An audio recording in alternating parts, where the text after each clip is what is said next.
राज्याचे वैद्यकीय शिक्षण मंत्री हसन मुश्रीफ यांनी लाडकी बहिणीबद्दल मोठं विधान केलंय।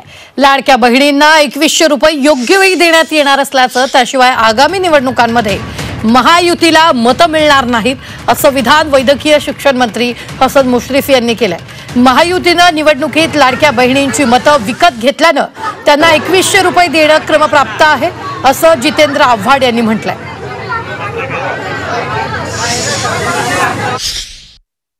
मी तुम्हाला या युती सरकारचा एक मंत्री म्हणून ही योजना अजिबात बंद होणार नाही। 2100 रुपये करण्यासाठी वचन दिले ते योग्य वेळेला ते केल्याशिवाय जिल्हा परिषद नगरपालिकेला आम्हाला मतं मिळणार नाही हे आम्हाला माहिती आहे। आणि किती जरी विरोधक म्हणत असतील की बाबा 46,000 कोटी रुपये लागणार आहेत, विकास कामावर परिणाम होणार आहे, पण त्यासाठी सुद्धा महायुती सरकारने संपूर्ण व्यवस्था केलेली आहे। आता काय सत्ता आली आहे, हसन मुश्रीफ म्हणतायत 2100 द्यावंच लागेल, मतं विकत घेतली आहेत, परत मतं विकत घ्यावीच लागतील। त्यांना 2100 देणं क्रमप्राप्त आहे।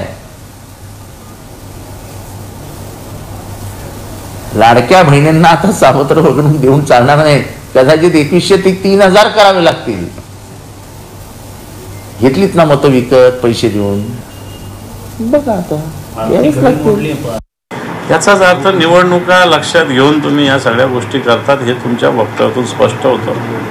निवडणुका आला की तुम्हाला लाडकी बहीण आठवती, निवडणुका आल्या की तुम्हाला लाडका भाऊ आठवतो। निवडणुका संपल्या की या लाडक्या बहिणीशी काही घेणं देणं नाही, ती जगली का मेली, पाणी तिला मिळालं का नाही मिळालं, तिचा कायदा सुव्यवस्थेचं तिला संरक्षण मिळालं नाही मिळालं, ही परिस्थिती मला असं वाटतं या मंत्री महोदयांच्या वक्तव्यातून दिसते।